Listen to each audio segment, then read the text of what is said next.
I'm Josh Liston from On the Bubble podcast, an oral history of television fandom, part of the Gonna Geek Network, just like the show you're checking out now. Shows on the network are individually owned, and opinions expressed may not reflect others. Find other awesome geeky shows at GonnaGeekNetwork.com. Stand by for a brand new episode of All Things Good and Nerdy. Good morning, everyone, and welcome to episode 441 of the All Things Good and Nerdy show / podcast / whatever you want to call us. This is recorded live on Sunday, March 28th, 2021. We do have the full crew today, so let's kick things off and go around the horn. I'm Chris. Joining me today, my regular cohorts of shenanigans. We'll go with that. We'll start first with one Mr. Anthony Bachman. It is Invincible Friday every day. Or Falcon and Winter Soldier Friday. And, well, I guess it's not Friday when it comes out. I was going to say Kong versus Godzilla this next week, too. Oh, yeah. We'll talk about that later. It's a geeky week right here. It's a geeky week. That's a tease for when we get to Kong versus Godzilla. And, Willie, you're here today. What do you think about Kong versus Godzilla? I'm excited for it. Can't wait to see it. We can hear the excitement in your voice right now. Yeah. I mean, it's Kong versus Godzilla. We can hear that excitement right now.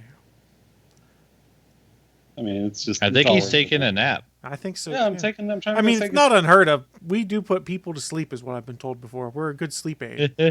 Just kick this show on before you go to bed, and within 10 seconds you'll be asleep until you hear a random Willie Nelson quote pop up, like something like... I don't know. What I'm thinking of. This? You shall not pass! See? Random Willie Nelson quote. I guarantee you that would wake you right the fuck up if you were trying to sleep on this show and you heard that. That's true. It just might. Just might. Works really well at the pre-show because we were talking about Lord of the Rings and The Hobbit. So nice tie-in right there. He's got his thinking cap on. Mm-hmm. Got my thinking cap on. So he's a wizard. He's a wizard. Where's my fancy hat then, Bachman? That's your thinking cap. Chris, I don't mean to be this. Are we missing something?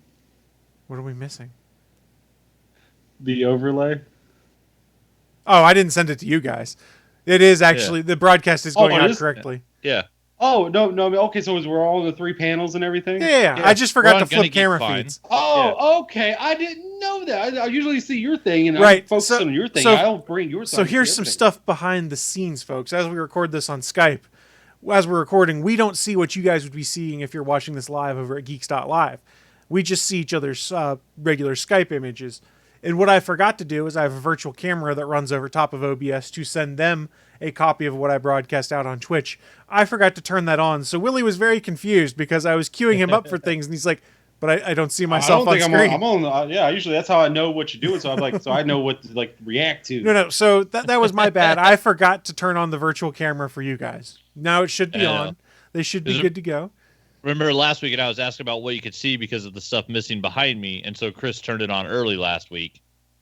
And as you can see now, I'm missing, but my joy is just gone. Wherefore are all those Funko Pops? Not just the Pops. You sold them all. And the comics. That whole corner is empty. Yeah. There's nothing there. So you move boxes at night for work, and you move boxes during the day for personal purposes. Yeah, I do it. I'm fucking You're tired. so fucking tired of boxes right now, I bet. I'll tell you, moving comic book boxes during the day and then taking an hour off and then going to work and moving boxes all night fucking sucks.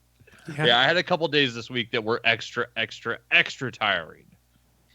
Yeah, fucking long boxes weigh between 80 and 100 pounds each once they're full, depending how full you make them with comics. And yeah, I moved about 40 of them this week. So yeah, almost all the comics are in storage. Almost. I got I think 5 boxes sitting in the living room, 2 boxes in the bedroom. So there's one more car's worth of boxes waiting to be moved, and then they'll be in storage. In storage too. Did you put Baby Yoda in a corner? Yes, Baby Yoda is in a corner. All the Pops are in storage. Nobody puts Baby in a corner. I The only Funko Pop I have in my house right now is the Deadpool that's in his shower cap that sits on my toilet next to my shower. Boy, the things he's seen. Yep. Because, yeah, it's Deadpool, and he's got a little shower cap on, and I think he's holding a scrub brush and a rubber ducky. And so I put him on top of my toilet in my bathroom because he's bathroom Deadpool. Willie, how do you feel about bathroom Deadpool before we move on? Oh, I don't mind bathroom Deadpool. Bathroom Funko Pop Deadpool. That's the problem. There's not a regular bathroom Deadpool. How else would you do it? Yeah, I don't keep Deadpool's detached talking head in my bathroom. I'm not weird. That's just in the fridge. Sometimes. Not the freezer. Well, that could damage electronics. Yeah, I don't want to freeze the batteries. Yeah, that's a bad thing. No, yeah, Deadpool's head has had the batteries removed. It was reboxed, and it is also in storage. This is painful. Yeah, it's painful. My house looks really boring right now. All my artworks put away. All my comic books are put away. All my Funko Pops are gone. This place is fucking trashed because it's just a mix of boxes and packing tape. It's all your parties. Huh? Because all your parties, it got trashed. Yeah. Willie's going to throw a party in it as soon as you move out. He's waiting. He's got his plane ticket booked. He's going to fly over there the last day you're in that house, kick down the door, and throw a rager. That's fine as long as he cleans it up afterwards. It's going to be just like the Beastie Boys "Fight for Your Right to Party" video. It's exactly what's going to happen. I'm going to peace on out before any of that happens. Like it's going to be a party from 1986. Nothing wrong with that. Sounds like fun to me. I want to be at a party in 1986. And if you want to see Willie's party, we're going to stream it exclusively at willieparty.com. Don't actually go there. I have no idea what that is. Don't go to willieparty.com. Don't tell me what to do. Don't tell me what to do. Just Willie Party? willieparty.com. Let us know what that is when you get to see it. Give a chance. So if you've just turned this show on randomly, you're probably going, what the hell is this? Well, we talk about geeky and nerdy things, but we also get distracted and go down rabbit holes. This is one of those rabbit holes. willieparty.com. So far, it does not appear to be a website. Well, that's good. I was afraid it was going to be a porn site. Oh, of course, because it's willieparty.net. willieparty.net. Now we're just going into Letterkenny territory. I hate my life. That's what I appreciate about you. How'd you like that? Yeah. No.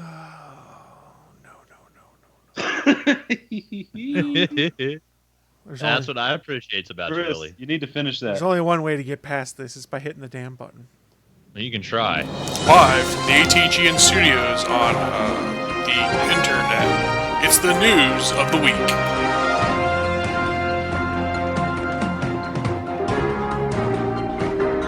Hey everyone, welcome to the News of the Week. It's that part of the show where we run down what is in our minds some of the most interesting geeky and or nerdy news to have popped up here in the last week and share with you guys who are watching live or listening at a later date. Open floor, who wants to kick things off for us this week? Sure. Willie is going to start things off for us this week. Mr. Nelson, the floor is yours. There's been some rumblings, some calls in my tumbling. No, some calls in the distance. You hear it over the horizon. It's on its way. It could be coming for you. No, but there is news that there could very well possibly be one of my game of the year, at least, Ghosts of Tsushima. It's in the works to make a live-action movie with how do you pronounce that last name? Bachman, please help me out, because I am terrible with pronunciations. Oh, shit. Chad Stileski, is that how it's said? I think it's Chileski. Yeah. I'm terrible with pronunciations. That's on me. I know I am. I'm trying not to offend. I just try my best. That's fair, right? That's fair. Mm-hmm. And for those that aren't aware, that's one of the directors of John Wick movies, who's really good with stunt coordination and things like that. Now, we should probably also mention, like in the last year, his name's been attached to like 6 movies. So I'm not sure how he's going to do all of these in the coming future, unless he's just going straight from movie to movie to movie. But even then, like 6 movies to be attached to, I think it is. That's a lot to do. So I hope he gets to do this, but he's got. I mean, this kind of relates to stuff I've heard in a little bit more rumblings happening. I've heard in the past. In my tummy? Please stop it with that. Well, it's better than rumblings in other places. No one cares about your tummy. No, I care about my tummy. What did you do? No, I've heard more about Sony's really trying to make movies or shows based on the properties, like their IPs. That's reasonable. Which once again, Uncharted, The Last of Us. Oh, Uncharted, The Last of Us, are both being made. With you got Spider-Man being Nathan Drake in Uncharted, and you got Mando being Joel in The Last of Us. This is the way. Exactly. This is the way. And I'm way excited for the Last of Us show. Not gonna lie, really excited to see anything of that. That's gonna be. When's this movie slated for, Willie? The Ghost of Tsushima one. Is it a few years out? We have no idea from the information I got from it. It doesn't say anything. It just says it's in the works. Okay. So that could be anywhere between pre-production. Yeah, we're talking years away. Probably 3+ years or something like that. I would say maybe 2, probably, because it doesn't take that long. I mean, I'm guessing. I don't know. I'm just guessing here. We all just go through life guessing. That's what they don't tell you as a kid. Everyone's just going through life guessing. Everyone's just doing their best with what they got. Am I wrong? Well, quite often you are, but that's not been known what to we're happen. talking about. Don't. Say what? It's been known to happen. You're being wrong. Yeah, but I've also been right, and both of you admitted to me being right. There is no proof of that anywhere. It's on past episodes. Willie, who edits the episodes?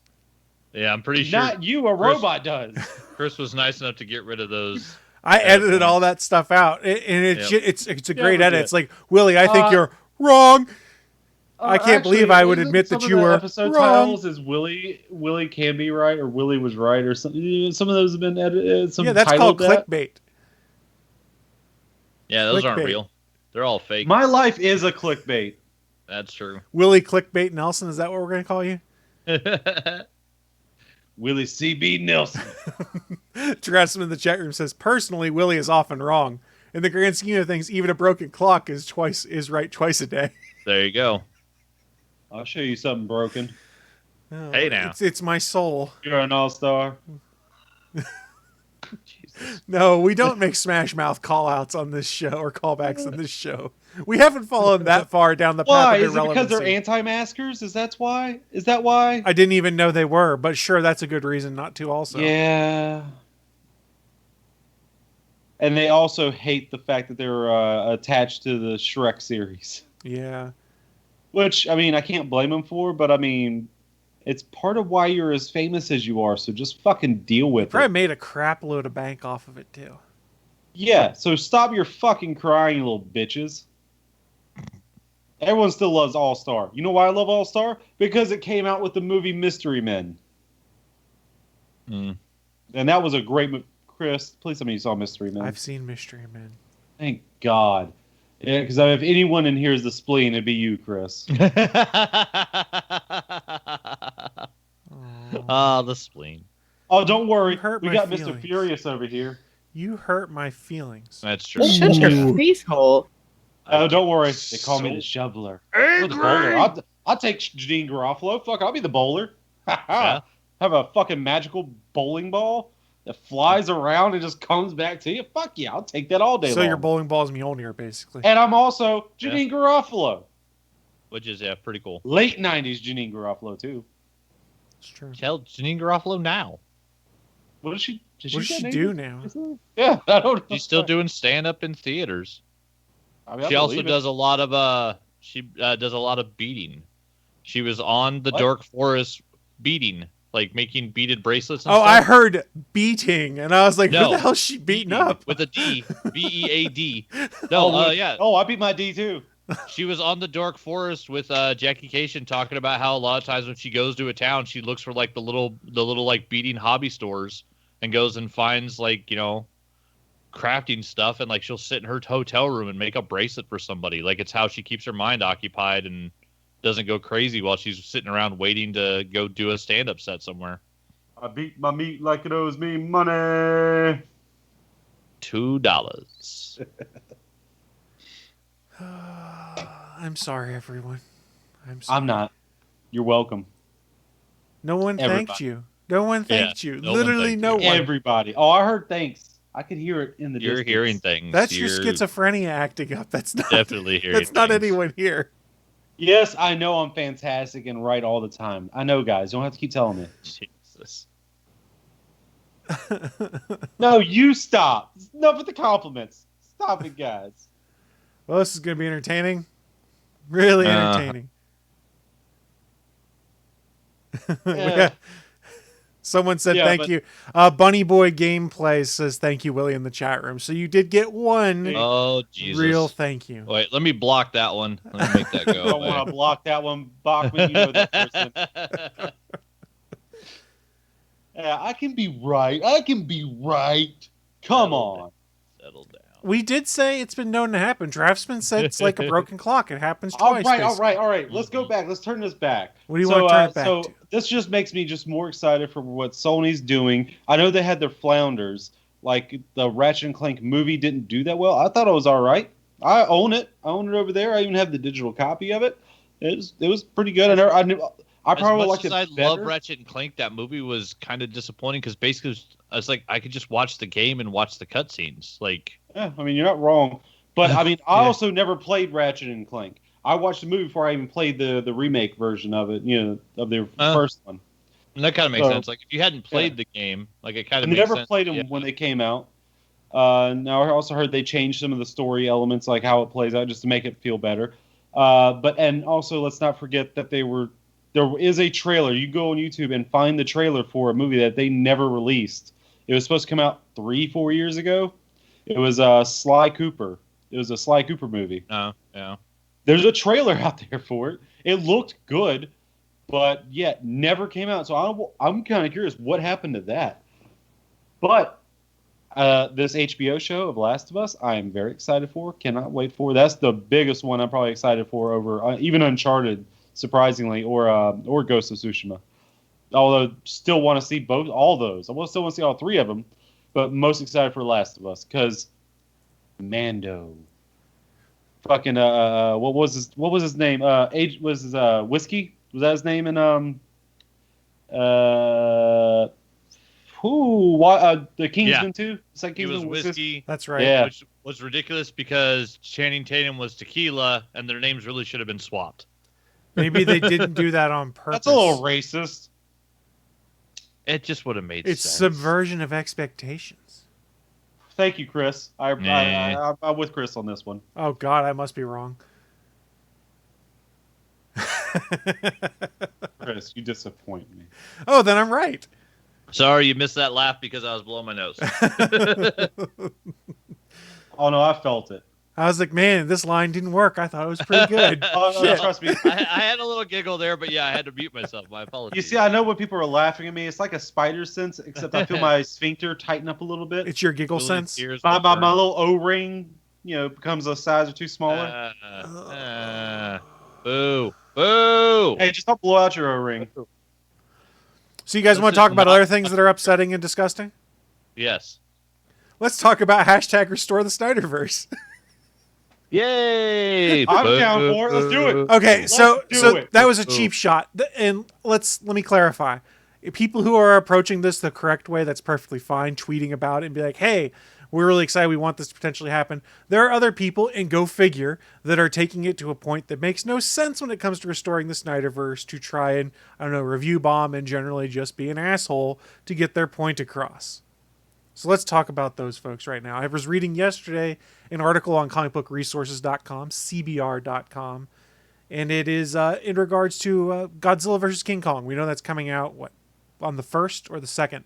The 31st. 31st? Okay. It's March. Yeah, it's coming out in March, and it's still March. Is right. There was a first in there. There you go. The 31st. 3 days. We were 3 days from Kong whooping Godzilla's fucking ass. So this is a movie that's by Warner Brothers Pictures.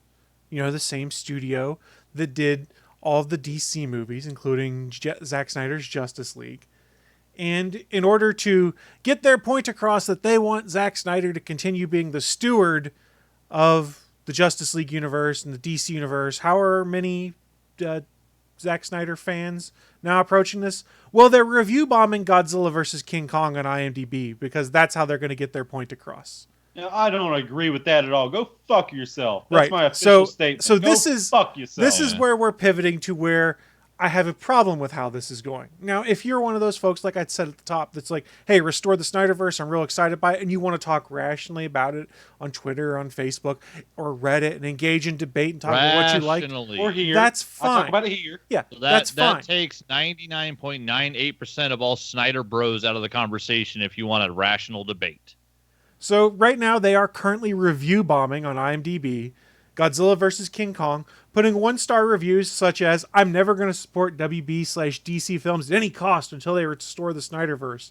Boycott every WB movie. Shame on Toby, Walter Hamada, and Sarnoff for destroying the plans. Hope the plans there be flopped. # restore the Snyderverse. Stuff like that. So they're review bombing another Warner Brothers movie to try and get people to want the Snyderverse movies or to have them be greenlit.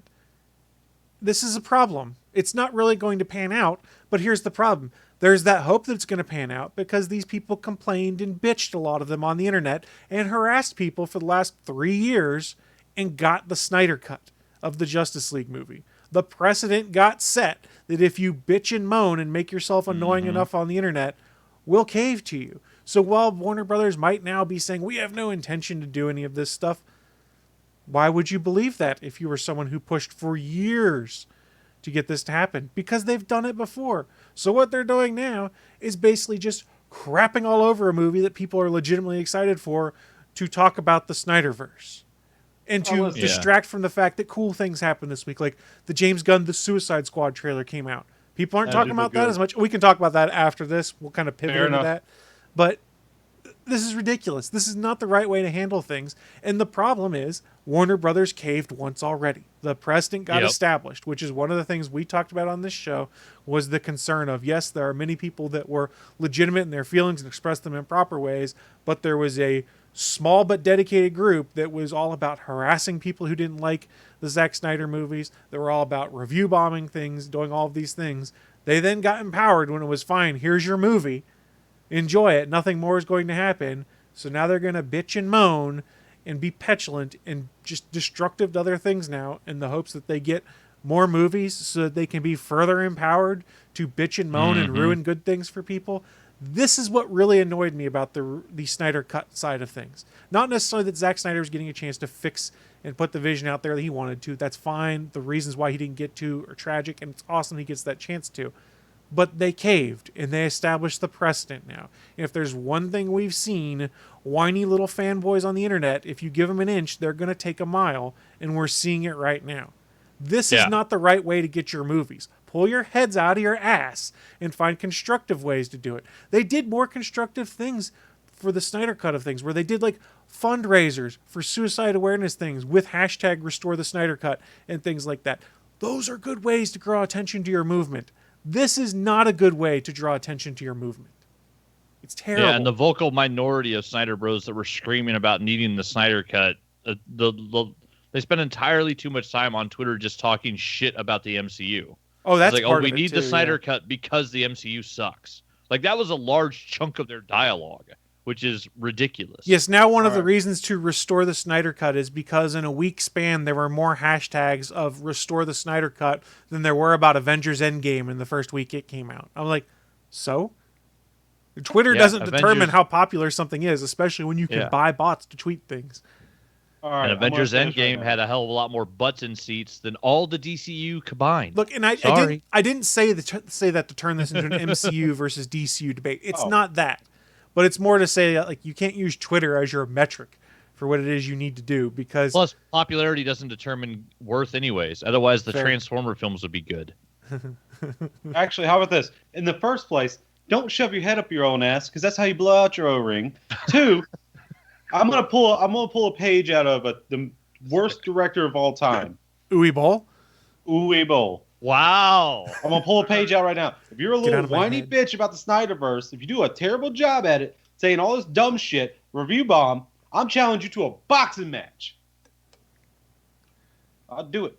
Weight classes be damned, because, I mean, I'm pretty hefty. I mean, it's frustrating, this whole thing in general, though, because Godzilla versus King Kong already had an opening in China. There were fans there that have already given reviews, and prior to this review bombing, it was sitting at a 7.5 on IMDb. I haven't looked to go see what it is now. It's entirely possible that IMDb has cleaned up a bunch of these one-star nonsense reviews that don't make sense, but it's still a shame. Oh, I can't wait to get in a boxing ring with some of these assholes. Let's do it. Let's do it. Don't worry. They can't hit me with their heads up their asses. They can't hit me. It's still sitting at 7.5 on IMDb right now. Yep. With 8,762 reviews. Oh. No, Godzilla versus Kong. Yeah, so they probably went through and cleaned up a bunch of the bullshit ones. Yeah, it's out of the States, right? It's released already? Like yeah, it had its premiere in China, and I think it's in a couple other places already. Why are we last for this? Why are we last? Well, I mean, we should be at some point in time. Yeah, because if you look at the actual fucking weighted average votes, like it's completely off. That 42.7% give it a 10, 11.5% give it a 9, 16 give it a 8, and then like it goes slowly down, 0.6% give it a 2, but then 3.7% give it a 1. So like it takes a jump at the 1-star rating. That doesn't make metric sense. Like, actually, so you know what? That's bullshit. I'm going to hold off on this until I actually watch the movie. It could be shit. Who knows? We don't know yet. It could be, but this is not how you get your movement across. Oh, not at all. Yeah. And yeah, when the 1-star rating has more 1-stars than the 2, 3, and 4 stars added together, you know it's a bullshit rating. Yeah, I mean, now you're just getting... I'm looking through some of the reviews now. There's one anytime... If there's a curve, it should have an actual curve to it. It doesn't ever come back.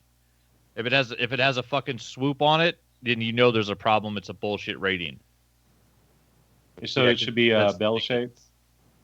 No, it shouldn't be bell shaped. That's the problem. You know that it's fake because it's bell shaped. Yeah, it should have a progressive curve on it. Yeah, fucking idiots. It's just dumb. Yeah, I'm challenging them to a boxing match, exhibition, of course. I'll fight them too. There's no title. Yeah. Another thing to keep in mind as this is getting review bombed, the movie currently is sitting at 77% on Rotten Tomatoes as well. With where it's opened. It has the largest international box office debut during COVID-19 pandemic as well. So by all accounts, it's a decent movie.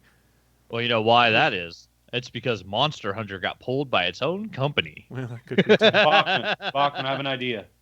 I have an idea here. Tag team wrestling? No, tag team UFC, MMA. They kind of already have that. There's a Russian thing where they were doing 5 versus 5. I know, I've seen it. I've seen it. It was kind of all funny. All kinds of crazy. Yeah. Oh yeah, yeah.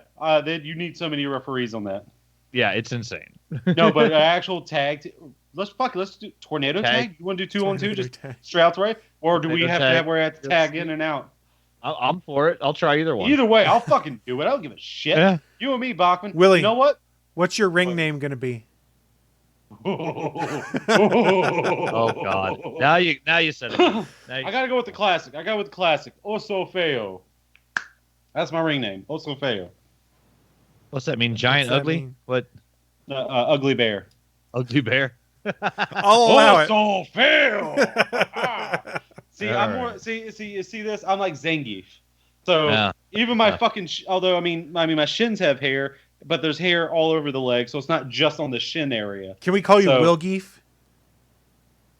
I'll allow it. Actually, I was going to... Yeah, Oso Feo. That's what I was going to. All right. Then I'm going to come out. I'm going to get my Power Man 5000 inspired luchador mask, and I'm going to come out as Ultra Mega. Is that an actual name someone already uses?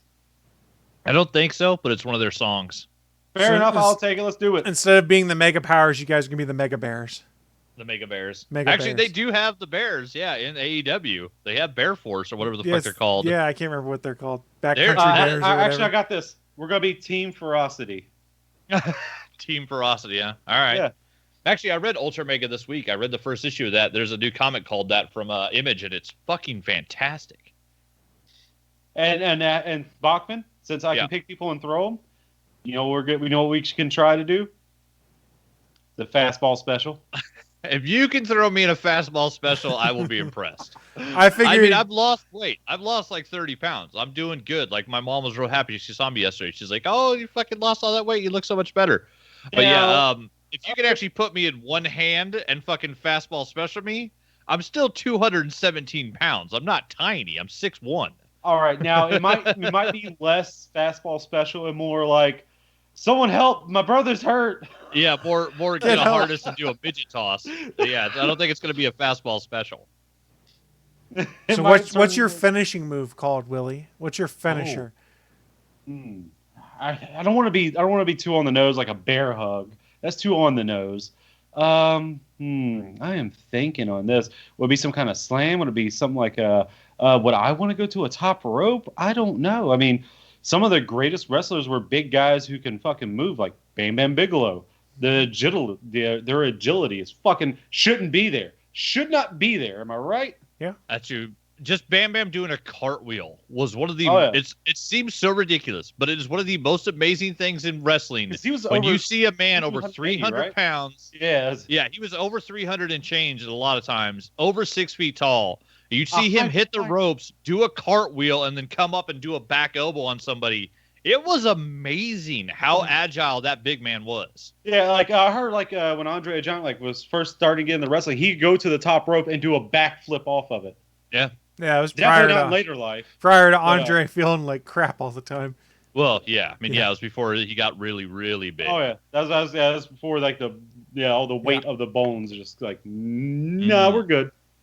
Oh, I know what mine would be. Mine would be a top rope backflip like the lion salt, but into a DDT. No, how about this? Damn, we need to come up with a tag team finisher together. That one is you pick them up, and then I hit the ropes, do the backflip, grab their head, and do a DDT off of the top of you. Can you do a backflip now?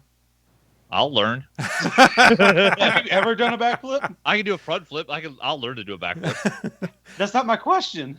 Well, I could see it now. You guys, the Mega Bears are going to get signed by AEW any day now. Fuck yeah. What was that move? That just reminds me. What was that move that the Legion of Doom did? What was it called? It was called something where one of them picked the other guy up and the other guy went on the top rope. It was called something. Yeah, there was the Legion of Doom's finisher. Let me I should know this. Yeah, it was called something. I can't remember what it was called. It wasn't Demolition because that's just the other tag team that was kind of the similar Doomsday to... Device. Yeah, that was Doomsday it. Device. Yeah, there you go. That's it. I remember it had a name. The Legion of Doom's punishing Doomsday Device. Yep. Oh my god! Like, how do you practice landing from being on top of someone's shoulder and just falling back, or actually getting pushed back? How do you practice landing safely like that? It's just a fall.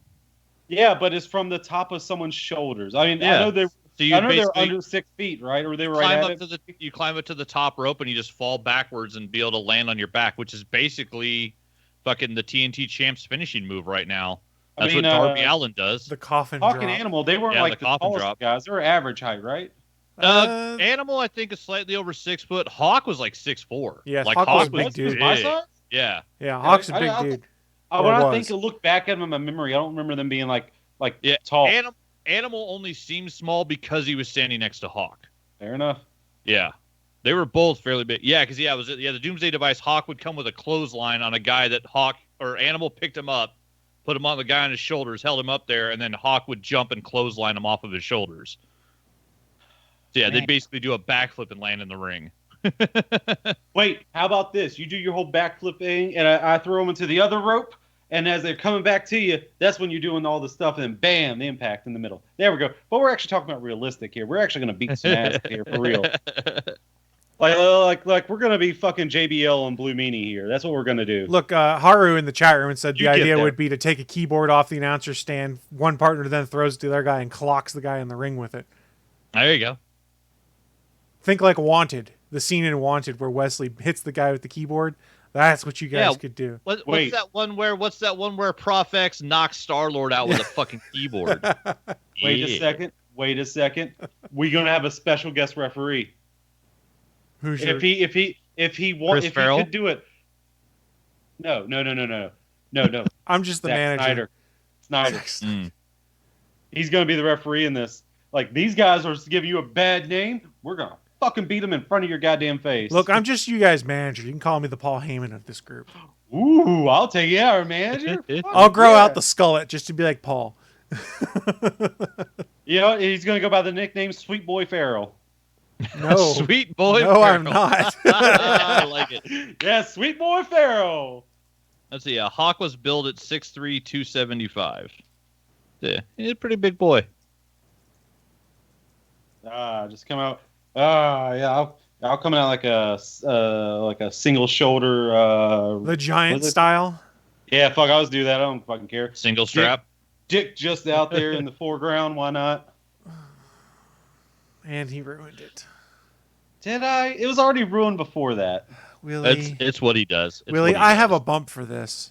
We should probably, do actual show stuff instead of talk about Willie's dick. It could. It is an option, but I don't know how we're gonna segue off of it. I honestly have no idea how to, other than to say, hey, if you guys want to fight the Mega Bears when it comes to your stance on the Snyderverse, Mega ferocity. Mega Ferocity, excuse me, just send us a message. We'll make sure to book this match immediately. You're muted, Bachman. We're taking bookings now. I'm sure Tony Khan's going to be all over these bookings right now. We got elbows for days. El Bros for days. El Bros. That could be our The El finisher. Bros. The double El Bros. Like, There boom, we go. we've just smashed one guy with either side with an elbow. That works. Mega Bros unite, and you just put both your elbows into their face. I mean, hell. Lex Luger did it just because I got a steel plate. Well, fuck you. We're doing double the fucking damage. There you go. Double elbow. Now, see, not only do you get the bludgeoning damage, you also get the double bludgeoning damage, the smushing damage. If you're trying to resort to nefarious means to restore the Snyderverse, you can fight Willie and Bachman. We'll book this match immediately. It's going to happen. You can catch some elbows. Catch some El Bros. Oh, I ain't afraid of kicking you in the dick either. I don't give a fuck. So your heels is what you're saying. You guys are the bad guys? Oh, they're going to feel my heel, all right. You guys got to be We're the faces, though. You're fighting for the power of good. That doesn't mean we can't fight dirty. Yeah, that doesn't mean shit. Yeah. Willie's going to be going for like eye pokes of doom and stuff like that, too. I'm sorry, Chris. Wasn't Stone Cold Steve Austin a heel? Stone Cold's... He was more of a tweener, to be honest. Did you say he was a tween? Tweener. A term for someone who is both heel and face. I know what you mean. I know what you meant. I just don't like the term. It's been that since before the term tween existed to describe children. Yeah, but it kind of got overtaken. It definitely means something different. Let's be honest, though. You don't really have tweeners in wrestling very much anymore. Not so much, no. Yeah. I mean, you just have the Big Show going back and forth, back and forth, back and that's forth. That's just different. That's Big Show just pivoting a bunch. Back and forth. Yeah, I ain't done yet. Back and forth, back and forth. That's just Big Show doing whatever the fuck he wants because he's the Big Show. That's not like Stone Cold Steve Austin. Writer's writing for him. He isn't in charge of that, is he? Well, it doesn't matter. He's in a new company now. Yeah. Yeah, he doesn't have that fucking the contract that Hulk Hogan has everywhere he fucking goes. Hulk Hogan's banned from AEW though, which is kind of great. I don't fucking care about Hulk Hogan. Well, you brought him up. He's the host of WrestleMania this year. They kind of forgot how racist he is. Yeah, apparently. Racist orange dude gets to host WrestleMania now. Well, Vince McMahon doesn't care how racist you are if you sell T-shirts. If you're a draw, he doesn't care. Fair point. Yeah. Fair point. There is a reason why Hulk Hogan and his entire family is banned from any AEW event. His entire family. What does family do? Well, his wife is also ex-wife rather, has parroted similar viewpoints. That I forgot all about. Oh my god, the sex tape. Oh my god, I forgot about that. We don't want to talk about that. No, don't. Nobody wants to talk about that. Shouldn't eat that shrimp. Oh my god, he says something like that. Oh my god, Willie, I never watched it, so I have no idea what you're talking about. I just heard about that. He says that in it. Oh my god. I actually kind of want to look it up to see if he does. No. Wait. I just thought about it. I have to watch. Yeah, I don't think stop it. I'm out. Stop. I'm already out. Stop. It was a funny idea. Not going to practice it. Let's do it live. Nobody wants that. I'll figure it out. I'll be scarred. Nobody already wants that. Anyway. Can't scar me any more than I already am. I was going to try and pivot, but I don't even remember what I was pivoting to. So let's just go to the next news story. Please, someone save me from this. Bachman, what do you got for us? Tights anyway, don't you? What? I have got a big change coming to the world of comics. From a Chris Arendt article 3 days ago on Games Radar, we are breaking up the motherfucking monopoly finally permanently in a way that it didn't quite get broken up the way we kind of thought it would when DC announced that they were going with a new distributor after coming out of the COVID crisis. There were some changes made, but like Diamond was still kind of running shit. Now, as it stands, Marvel's relationship with comic books is about to change in a very big way. Marvel has found a new distributor, and it gets to get comics into comic shops, which is Penguin Random House. So Marvel is actually going with an actual publisher, and their publishing services will now be how they distribute their comics to the direct market. For those that don't know, the direct market is what's considered any open-faced store, like comic book stores, instead of like grocery stores where you have comics on the racks, boutique shops where there's comics, on newsstands. But yeah, places where it's actual the first shop open direct market for comic book stores. The distribution model has basically been on lockdown by Diamond for over 20 years. Like it was pretty much a fucking monopoly, even though they were never, fought about it.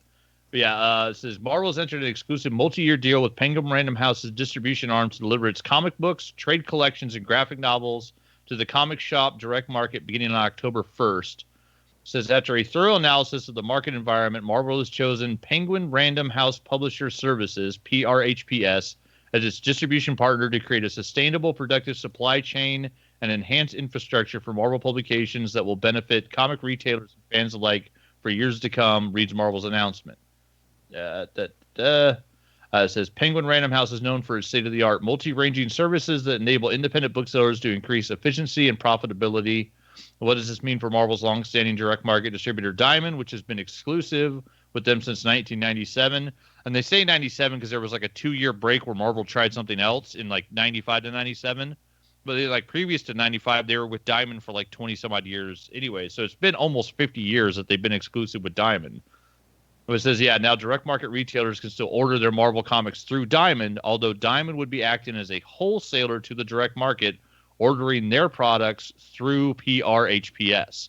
So if comic shops don't want to deal with Random House or with Penguin Random House, they can actually keep doing their orders through Diamond through the previous catalog. Does that change their prices?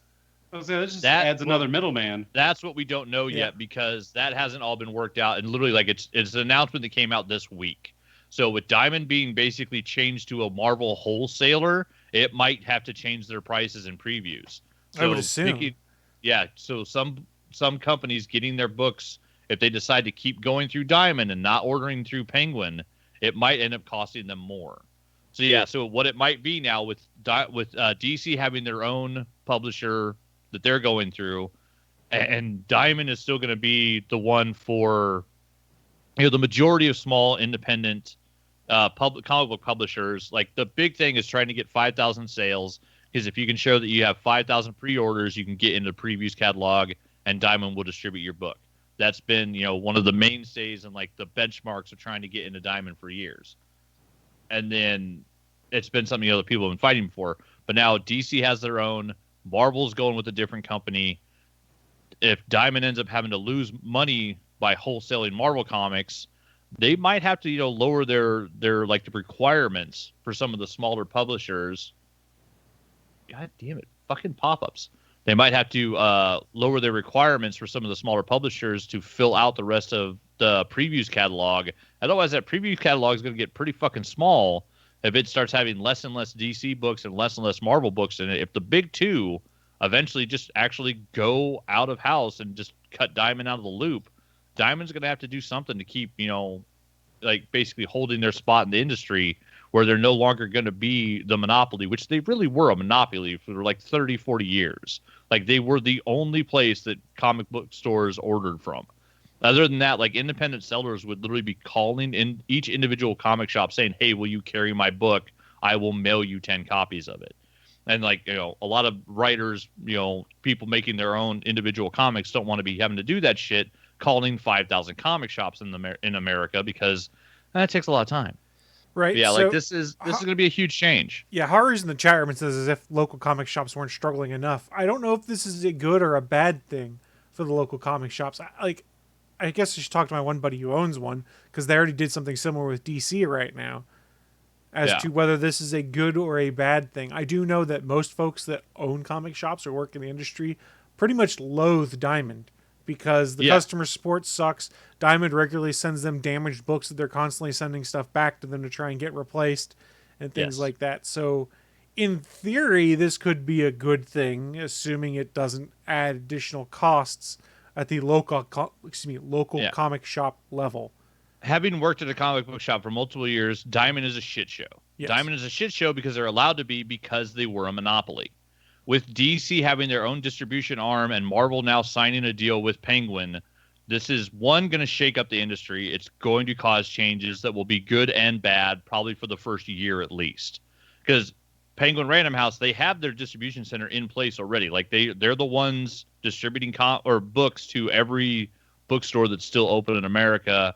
Every Barnes & Noble that's out there has got Penguin books on the shelf. So like, this is not a company that doesn't know how to distribute books. But they're going to be adding 5,000 customers to their distribution centers, that they're going to have to get Marvel books from Canada to their distribution centers and then out to all these comic book stores. That change is probably going to have growing pains because it's a huge change. In the long run, though, we've all seen it. Competition makes things better. That's what actual capitalism is supposed to be about. Diamond could be a shit show because they didn't have a competitor. DCBS Comics Distribution System, which is now basically what DC's using. Isn't that basically Midtown Comics they go through to do that or something? Yeah, it's pretty much Midtown. Yeah. So they had started taking a chunk out of Diamond, but they hadn't really gone big. And now with DC going with them and then Marvel going with Penguin, you basically have three companies saying, hey, we want to be the one that brings you your comics. So if you've got three different companies providing the same service, those three companies have to compete, which in the long term usually will bring down prices because there's a competitor and you have to have the better service. And honestly, I'll tell you, Diamond has shit service. They will send a fucking box that has one comic in it, and they charge you as much for shipping on that box as they do for the box that's got 70 comics in it. And that box that's got 70 comics in it, 1 out of 10 times, all 70 of them are fucking ruined. And the comic book store has to then ship those back and then wait for replacements. And sometimes if the print runs over, getting those replacements is a giant fucking pain in the ass for the comic shop. And yeah, all it does is cost them money and time. So yeah, in the long run, it's almost guaranteed this will be good for the comics industry. It's just going to have growing pains. But also, yeah, I'm happy to see Marvel going with somebody else, because Diamond is a shit show. Like, I mean, hell, comics stopped because Diamond just felt like it during the COVID thing. When there were still books that could have gone out to print that were already made, the Diamond's distributor, the guy who runs it, actually just said, you know what? No, we're stopping. And it literally didn't make a difference to him one way or the other, because he was just like, fuck it, I'm in charge. And it was kind of shitty because like the guys like that had worked on books that were pre-ordered for Marvel, they'd been paid, but then Marvel didn't get the money because the books couldn't go out because Diamond said no. Which was just weird because at the time, a lot of the comic book stores were still trying to do curbside service and fucking get comics to customers and keep their doors open. So yeah, it's just, in the long run, it'll be good because there'll be competition. So now we got three different companies that are all trying to provide the same service, one for DC, one for Marvel, and then Diamond hopefully will, get their shit together and be a little better about what they do, because they're going to have to try to pick up a little more of the indie world if they want to keep competing with the two companies that are going to be distributing Marvel and DC comics now. I mean, in theory, it could be good for indie comics because, like you're saying, Diamond has to pick up some slack from what they're going to be missing, which is the big two. And it could be that there's a better focus on some of those independent creators that were having a hard time getting put into the Diamond preview books. Now it's okay. It's a little bit easier because Diamond needs more content to try and sell people on. I imagine with them needing to fill the catalog, I would say, I mean, the one thing it should do is it should make them have to lower their standards for what used to be the pre-order number. Because there was a while back in like the 80s and stuff, if an independent comic had 1,000 pre-orders, they would put them in Diamond. And I think now, it's somewhere over 5,000 or 10,000 pre-orders. Like, it's fucking insane to get yourself into the previews catalog. But yeah, if they're losing Marvel and DC distribution, they're going to have to lower that standard to get more books in there because, yeah, I mean, that previews catalog needs to have books in it or Diamond's not making money. It'll also be interesting, and I'd be curious to talk to someone who owns a shop to see what the increased pain in the ass level is, for lack of a better term, for getting books into the store now. Like, everyone has pull lists and things like that. And back when it was just Diamond, you had to put orders in one place and keep track of them all. Now we're talking about potentially 3 different systems you're having to track your purchase orders and stuff out of. Yeah. It's not going to be as streamlined. 3 different orders. Yeah. Having to do 3 different orders every month. Having with to track 3 different them. due dates potentially for when pre-orders are due. Like, in theory, and I'm not saying this is the case, they could really screw you and be like, Diamond pre-orders are due week 2 of the month ahead of time. Marvel are due week 3, and DC are due like week 4 of the month before. And then also think about this. So what if, say, your DCBS and Penguin books show up Tuesday night and your Diamond books are late? Yeah. So then the comic book store usually goes and picks up 1 load of books at like a late night UPS on Tuesday nights, and that's how they get their books into shops on Wednesday morning. Now, if you're picking up 3 different shipments every Tuesday, so one of the shipments is late, so this set of books is not available Wednesday morning, but these 2 sets are. Yeah, it could definitely cause some problems. And yeah, like I said, there'll be growing pains. Like, I'll bet you for the first year, there's going to be a whole lot of comic shops that find this a giant pain in the ass. Haru's in the chat room brings up another good point, saying, I wonder if they have to worry about order minimums, like minimum $250 or $300 before they'll ship from one of these places. So in theory, if you were a small shop that didn't have huge pre-order numbers, and it is, okay, I got to get my Marvel order in, crap, I've only got $240 worth of books, I have to have X amount to be able to have them ship my order. What extra nonsense do they have to buy that's going to sit on the shelves and then eventually go in a long box in the basement for someone to pick up to fill their collection a couple years from now? Variant covers. Order this variant cover. Right? I mean, with order minimums, if you're doing 3 different orders each month, that could become a huge pain if DC and Marvel and Diamond all have different dollar amounts that you have to hit. It could become a giant pain in the ass for some of these comic book stores. Especially more so if you've got like a shop, and I'm going to pose a hypothetical here. Shop X, like most people like to read DC comic books, but they've got like 3 or 4 guys that are really, really big into like Spider-Man and X-Men, but it made up a small percentage of what came out of Diamond. So now we're talking, okay, the bulk of my money is going to the DC Comics folks, but I need to get my Marvel order in to support these 3 customers that really buy all this Marvel stuff, and maybe I don't have anywhere near enough to meet that minimum for what I need for an order. And you go, oh crap, what do? Do I go tell 3 customers, hey, I can't supply your books anymore because you're not buying enough? Or because other people aren't buying enough? These are all hypotheticals. It's just, this is some of the stuff that's going to be interesting as a consumer to see how it shakes out. But I can understand how as a retailer, you're going, oh shit, what's going to happen now? Yeah, it could be a pain in the ass for a lot of shops. But I mean, yeah, it's growing pains. Anytime a big change like this comes, it's going to be growing pains. So in the long run, though, I think it'll be good for all the shops because, just not having Diamond have a stranglehold on the industry is a good thing. Yeah, because that company ran shit for far too long, and they were so god-awful at customer service. Yeah. Their customer service was garbage. Willie's like, I'm excited to see what Penguin does. All right, so we're also going to challenge the employees of Diamond, the CEOs. We're going to challenge them. We're going to fucking fist them right in the fucking face. I fixed that for you. I know I was going somewhere weird and different. I didn't think my words got ahead of my head. It happens, you know it. It happens to everybody. Come on now. But we're going to fist them right in the fucking face. I'm going to swipe them with a bear claw. As a side point, Haru's in the chat room talking about the fact that their shop is a huge Marvel shop. A handful of people are all about the indies, so they looked at getting them direct, but shipping pretty much tripled or doubled the cost. Granted, he's there in Canada, so shipping costs are a little different there. So it could also be interesting from a digital comics perspective. You've got people or retailers are saying, hey, I can't get these books because it can't beat minimums. Does that then cause a spike in some digital purchases? In some cases. And I do know that Comixology at one point in time basically gave retailers the opportunity to be a digital storefront for digital books. So you could go to Comixology through your store's website and they'd get a cut of what's sent. I don't know if they're still doing that or not. And I don't know if all shops participate in that because I don't know what it costs to do that. I know one of the local shops in town used to, and the other didn't. So who knows? I don't know where they're going with it. It's all going to be... It's going to be a mess. It's going to be a mess. That's the best way of looking at it. Yeah, but yeah, things are changing. Yeah. Okay. So for comparison, Haru's in the chat and says Invincible Compendium 1 in the local shop is $100. On Comixology, it's $25. Yeah, it's on sale for $25 right now. You mean this big old bastard right here? This old thick boy right here? Compendium 1? Yeah, that's it right Yep. Thick with 2 C's, right, Willie? As you said it earlier. Slap that ass, bitch.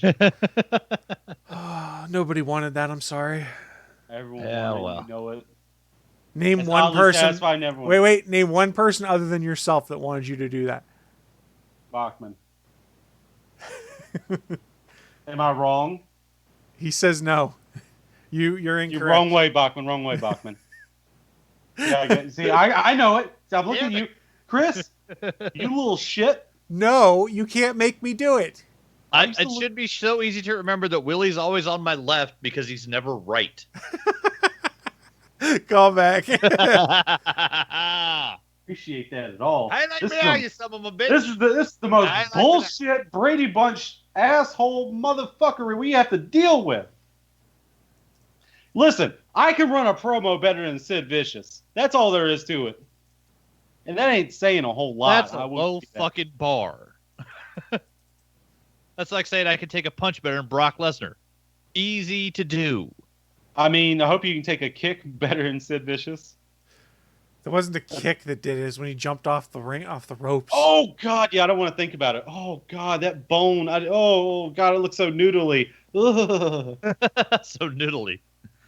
Oh, God, Noodly a leg's dudes. never be Noodly noodly dudes. like that, especially in the middle of a bone. Oh, yikes. Oh, God. Ugh. Yeah, we don't But need to talk that about. was my news of the week. So we have closed out the news of the week, but before we close out the news in general, let's talk about one of the good things that came out for the DC side of things. Yes, I know that the gray version or the black and white version of Justice League cut is coming to HBO Max. Fine, whatever, I don't care. I didn't care much about the Logan black and white cut either. It is what it is, whatever. Let's talk about what looks really cool, which is they dropped a new red band trailer for James Gunn's The Suicide Squad this week. And hot damn, does that not look fun, guys? Wait, God, I forgot that's the title. The Suicide Squad. Yes, The Suicide Squad. Yeah, DC's going with the Xbox naming convention. We're just going to confuse the shit out of you so you don't know what movie you're talking about or watching. No, you're going with the Fast and Furious. Yeah. naming. This is more Fast and Furious titling. I don't even remember which one's which. Do they start off without the does, or do they start with does? And the fourth one, they added it. They subtracted. The first one is The Fast and the Furious. The fourth one is Fast and Furious, if I recall correctly. But that's not what we're here to talk about. We're here to talk about The Suicide Squad. Guys, Where I'm excited Peacekeeper is wearing a helmet. We're going to be seeing a whole beach of dicks. Yep. If I have to eat a whole beach of dicks to save democracy, I will. Thank you, Some John of the Cena. lines they got John Cena to say in this movie are just going to be amazing. I can't wait to see what he gets to say in his series on HBO Max now. Yeah, I can't wait to see what he says in the rest of the movie that didn't make it into the trailer. Dear God. the gag reel. I can't wait to see some of the things that Sly Stallone gets to say now as King Shark. Yeah. That's who that is? That's Sylvester Stallone. Oh, yeah, hit him over here like... Hand. You were going to say... Yes, that's a hand. The fact that they're there to save Harley and then she's outside waiting for them in the trailer is like the cutest thing ever. You were going to save me? It feels so James Gunn, and I don't mean that in a bad way, but it feels like just the way he likes to screw with people and still make it funny too. Everything about this looks like fun, and other people have said this online, so I'm not going to take credit for it. But if you go and watch this trailer and go and watch like one of the first Guardians trailers when it was announced, it has that same kind of fun sense to it, where you watch it and you go, "This looks like it could be fun and hilarious." And that's the feeling I get from this: is A, it looks fun; B, it looks funny. I'm in. Well, and it's one of those things where I can't remember the David Ayer who did the first Suicide Squad. Like he did his cut. It was too dark. Guardians came out, and then like Guardians had the crazy soundtrack. It made a whole bunch of money. It was a bunch of characters no one ever heard of. And some DC executives were like, no, we need to recut this. We need to make it funny. And we need to shove in a soundtrack that sounds kind of like that one. and they basically fucked up David Ayer's movie. And so we got a movie totally different from what it was because they were trying to mimic what James Gunn did with the Guardians. Now, James Gunn coming off of Guardians 1 and 2, having, made tons of money for Marvel with the third tier characters no one has ever heard of. DC gives him those fucking characters and says, okay, well, just do what you did with Guardians with the Suicide Squad. And I have to think that, like, part of his contract was, like, I get to do whatever the fuck I want, and you guys can't recut my movie afterwards. And so we're going to get the James Gunn version of Suicide Squad, which is what they wanted in the first place anyways. And so it's going to be funny, and the jokes are going to be written in there from the beginning, not added later, not mixed around. And so, yeah, like, it's going to be a much more cohesive movie. Because, yeah, the first Suicide Squad movie we saw was basically two movies, like, shoved together in a way that didn't really mesh that well, which was part of the problem. Because there was still good stuff in the first Suicide Squad movie. It just had problems. And I think those problems will be dealt with because you got James Gunn running the show. Wait. Academy Award-winning Suicide Squad. It beat Academy Star Trek Award Beyond for best Suicide makeup. Squad. And I went, how did this happen? When you saw some of the crazy creature effects they did in Star Trek. Neither here nor there, though. Well, Star Trek just shot itself in the foot because how dare you cover up Idris Elba's face? Like, what is wrong with you? That man is beautiful. But they recovered with the Beastie Boys. He's wearing a helmet in the scene I'm watching in Suicide Squad, so. Yeah. I cannot wait to see the Suicide Squad trauma cut. I want to see that. Oh, God.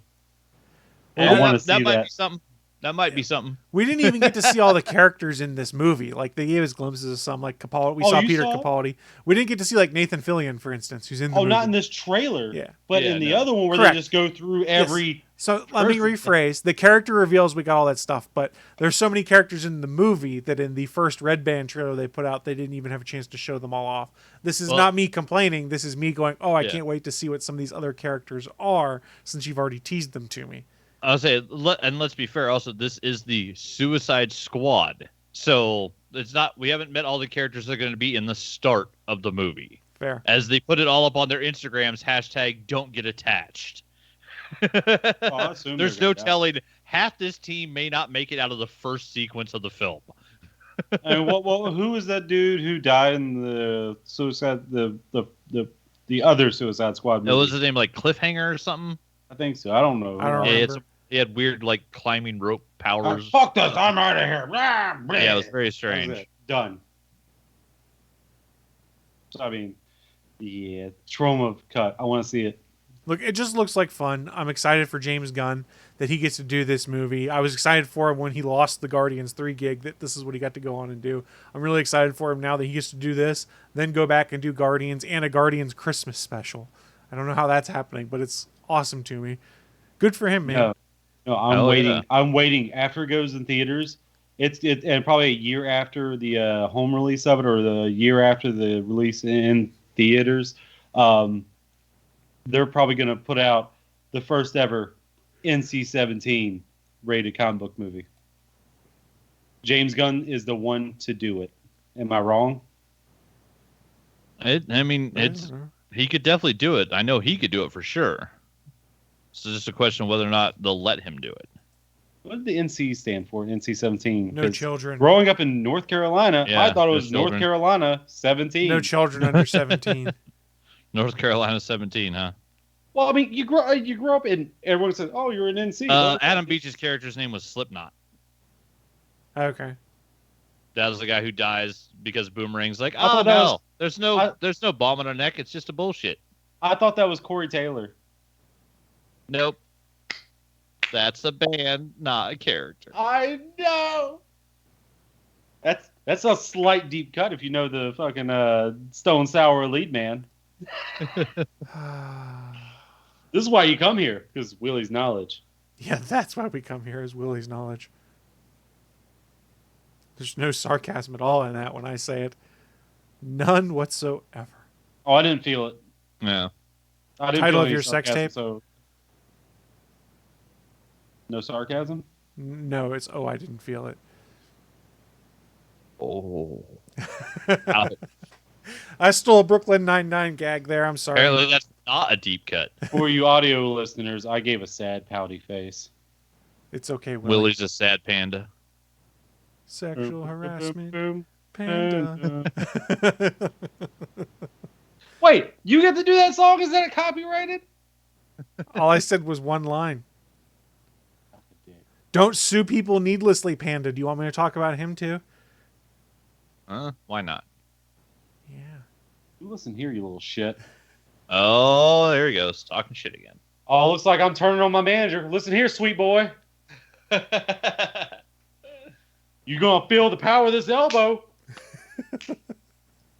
Oh, the talking heads are fighting again. Talking heads are fighting. All right, guys. I think that does wrap us up for the news segment of the show, which takes us to the end of the show, where we do a segment called What I'm Into. It's our chance to share with you guys who are watching live or listening later the kind of geeky or nerdy things we've been getting into so that you may want to go check them out yourselves. I'll kick things off for us, and I'm going to gloss over one of the things because it's more suited for Bachman to talk about. But things I've been getting into. I've been playing a little bit of Avengers on the Xbox and some Hades on the Nintendo Switch because I enjoy both those games for their stories. I haven't gotten too far in Avengers just because I got distracted with other stuff and didn't play a ton. And I did also buy... There was a pricing error on Amazon for the digital version of the Ultimate Edition of Watch Dogs Legacy for $20, which includes the the DLC packs. Like all of them. Wait, so did you get it all for $20? I got it all for $20, and the expansion itself cost $40, so I figured that was a win. So I have a digital license for Watch Dogs Legion, which also came with a digital copy of Watch Dogs 1, all the DLC, and some other stuff. I was like, okay, I'm good with this, because I was going to buy the DLC pass or whatever. Damn. So for half price plus get a bunch of other stuff, now I can go trade the game in if I decide to and get like $5 for it. That's not bad at all. It'll only cost me $15. So this is a Monopoly thing that just happened, a bank error in your favor? Amazon priced things incorrectly on their website. I know what you mean. I'm just trying to do the thing with the Monopoly. Look, I wouldn't have found out had it not... All right, I wouldn't have found out had it not been for Wario64 on Twitter. If you're looking for good game deals, you should really be following Wario64 on Twitter. That's what it comes down to. Wario never had an N64 game by himself. He was part of Mario Party. I think that's the only thing he's also Mario Tennis. I don't think he was in anything else for the N64. Shut your face hole. That's fair. That's right, Naki. Thank you, Naki. We miss you. That's more than fair. Other stuff. Friday, watched Falcon and the Winter Soldier. It was really good. I haven't shared many of my opinions on it because here's the tease. I will be guest hosting on Legends of S.H.I.E.L.D. later this afternoon at 5 p.m. Eastern over on Geeks.live. You can watch that. I will be joining SP and Michelle to discuss the most recent episode of The Falcon and Winter Soldier. I haven't had a chance to watch it yet, but I just noticed and put it into my queue. On Disney Plus, the new Mighty Ducks series is out. Mighty Ducks you know who's Changers. in it? Emilio Estevez returns. No, Riley from Letterkenny. Okay, also that. So I put it in my queue. I didn't have a chance to watch it yet. I did also watch 2/3, 3/4 of the first episode of Invincible right before I came down to do the show. Haven't finished yet, but really enjoyed it. But more importantly, last week on the show, I bought all 3 compendiums of Invincible. I finished Compendium 1. I'm halfway through Compendium 2 right now. And goddamn, it's such digital? a good read. Digital. It was on sale in Comixology for $20 a pop. Yeah, physical. Willie just wants to get physical. Thicker than the damn Bible. Probably a better read than the Bible. Never mind. It's got a way better, much more characterization. I could feel the lightning forming over my head as I said that. Much better fight scenes. For something that was started being made about 2,000 years ago, they actually got some nice superhero stories in it. Fair. Got my compendium. I mean, for 2,000 years, he couldn't fly, but he could walk on water. That's pretty cool. Turn water into wine. Ooh, get drunk, people! Eat my flesh, bitch! So, why are you telling me to suck your dick like that? So those are some of the things I've been getting into this upcoming week. Sound effect. I dropped my book. This upcoming week, just because a reminder to all, or not a reminder, just to normalize it, I guess is why I bring this up. I get my second shot of the COVID vaccine this week on Friday. So if you have the opportunity, go and get it. I know in West Virginia and a lot of the bordering states, There is the local governments that are doing stuff, but also Walgreens has been allowing people to schedule COVID shots to come in and do those. They've had their own supply as well. So please, please, please, if you want to listen to any one thing I ever say on here, go get your shots, or shot, depending on which one you're getting. They're making it easier and easier to get it now. And I will say after shot 1, I felt mostly fine. I've heard shot 2 is the rougher one. So if I'm dragging ass a little bit on Sunday next week, you guys know why. It's because the COVID vaccine's kicking my butt a little bit. You're dragging ass now. What are you talking about? I'm sitting on my ass. It's not dragging. Don't blow out that O-ring for dragging it too much. Oh, God. You know, there's such a thing as going too far with a joke. Beating a dead horse. Yes. You know why it's called the O-ring, right? Because it makes you go, oh. No, Willie. No. No. No, it's not no, it's oh. Not no. Bad. Shut that shit down! Bad, Willie. I found it. It doesn't again. matter. He can't do it anymore. He can't do it anymore because it's packed up. He can't bring out the little shithead. Negan was a shithead, right? I never watched it. He was a shithead, though, right? I have no idea what you're talking about. Thank you. Negan. Oh. Jeffrey Dean Morgan. Gotcha. Yeah. So that's what I've been getting into. Mr. Bachman, you got it next. What you been getting into? Shutting that shit down. God damn, I thought it was packed. I thought it was packed. He's still here. He's still here. He's gonna why is shut it a your Funko shit Pop down, mini Willie. version keychain? God damn it. Shut your shit down. Fucking Funko Pop. It's not a Funko Pop.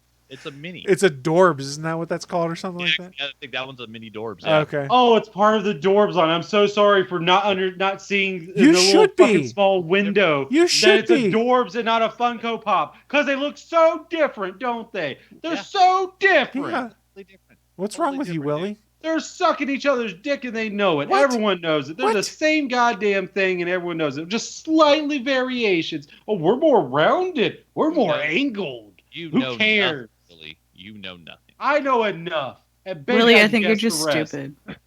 After last week's bullshit, mostly started by Willie, I actually was going to try to give Avengers another fucking shot. And guess what? I had to download fucking like 13 gigs worth of updates. So I ended up going and playing fucking Dead by Daylight because I wasn't waiting for that bullshit. To be fair, that was probably 2 DLC packs. You had 2 Hawkeye DLCs to download. So, which I also don't give a shit about because it's fucking Hawkeye. What the Dog. fuck would I give a shit about Hawkeye? Kate's awesome, Which man. one? Who cares? I don't care about either one of them. Kate Bishop's But awesome. you did download it though, right? It's on there, right? Yeah, I downloaded it, so I'll play it maybe with at you. some point Let's play this week together, man. I might. Yeah, But it's no, more there's- fun with friends. Actual good stuff this week. I decided to go back and look at the Comixology sale after I brought it up and got Chris to get a chunk of it and looked at it. It's like, with the Comixology Unlimited that I pay for monthly, you also get a discount when you buy digital comics there. So I looked and I was like, I couldn't pass it up. I got all 3 Invincible Compendiums 1, 2, and 3 after tax for less than $65. So I now have the 12 library editions. So I have the oversized artwork versions to read in physical copy, but I now on my iPad have the entire run of Invincible in digital format in just 3 files. So I can now go back and reference and look at anything. And I'm 15 issues into my reread. I toss it on my Goodreads. And so, each compendium will count as a book for this year. So I wanted to reread it anyways. And fucking started rereading that, and it's been fun to go back and remember some of the shit from way, way early in the comic, especially a lot of it that they're skipping in the show. If you haven't watched it, the first 3 episodes of Invincible dropped on Friday. We're getting 8 for this first season, and by episode 3, we're already like 17, 18 issues into the comic. Like they've skipped a whole story arc about a character that I think they're just going to bypass, which not a huge loss, but they've gone deep into some of the stuff that there's a large event that happens at the end of episode 1, no spoilers, that you don't get to until issue 12 in the comic book. So the comic went a year before it revealed the first major twist in the story, and the cartoon straight up hits you with that shit during the credit sequence in the first episode. Wait, really? Yeah. Yeah, Holy I know shit. Chris hadn't seen it. Yeah, just wait. That's awesome. Yeah, Yeah. well, I don't know if it's the credit sequence because it's 15 more minutes. It has a little bit of credits coming in, and then they come back, Yeah, and and it's they like, come back. It's got 15 more minutes. What the hell's Yeah, going if anybody on? I was love it. watching Invincible, the first episode, and like turned it off right when the credits started, go back and finish watching the episode because there's a chunk that's after the credits start. Yeah, Chris, have you not seen the first big reveal? I haven't finished the episode yet. I'm only like 2/3 of the way through. Yeah. Okay. I know he sure hadn't seen it. Finish what? Because it's like a 47-minute episode. Yeah, I'm at like 32 minutes in or 34 minutes in, I think. Yeah, like the first big twist in Invincible, it's in the first episode of the cartoon. It's amazing. He hasn't even named himself. I haven't gotten far enough yet where he names himself. Oh, that's where that's where you get the title card and then the credits start. So I haven't gotten to him figuring out his superhero name yet. You'll get it when you get it. You'll see. I just met Mark Hamill basically in the show. Nice, Art just showed up. Okay, cool. Mark Hamill's Art the Tailor. He's Art the Tailor. Oh, the guy that that's Mark. Okay. Yeah. But I mean, top to bottom, the show is amazing. They nailed the action. They nailed the characterization. The artwork itself is straight fucking referencing Cory Walker and Ryan Ottley's stuff. It looks like Cory Walker's artwork brought to life. It very much mimics a lot of his art style that's in the original comic. The first 7 issues it was Cory Walker drawn. For those that don't know, Ryan Ottley took over after issue 8, and so the rest, basically issues 8 through 144 were Ryan Ottley with Cory Walker showing up and doing occasional fill-in issues. But yeah, the artwork it looks straight up just like the comic. The slight changes that Kirkman has made for, like he said, these are scripts that he wrote 23 years ago. So some of the early stuff in Invincible is shit that he wrote basically when he was a teenager. Hell, some of the characters are characters he created when he was a kid. So a lot of this stuff, when he went back to like change the scripts, like he got to touch up stuff and make little changes and stuff, just like they did with The Walking Dead. And honestly, like there was stuff that they made changes in The Walking Dead that I liked and didn't like. And so far, I haven't disliked any of the changes they've made in Invincible. The opening fight sequence it's an introduction of the Mulder twins that gives you a much better understanding of the Guardians of the Globe than the original fight that you see in the comic book. And so that makes sense. It works better. It plays better. And we get to start the fucking show off with Jon Hamm. How can you go wrong with Hamm? Like, who's Hamm? He's the white guard at the White House. That's Jon Hamm. Yeah, that's Jon Hamm. That's Jon Hamm. Wait, let me drop this one more time. Yeah, drop it. But for those that don't know, like I love Jon Hamm. Just the fucking cast is amazing. Sandra Oh playing Debbie Grayson, Mark's mom, is fantastic. J.K. Simmons. What would I know her from?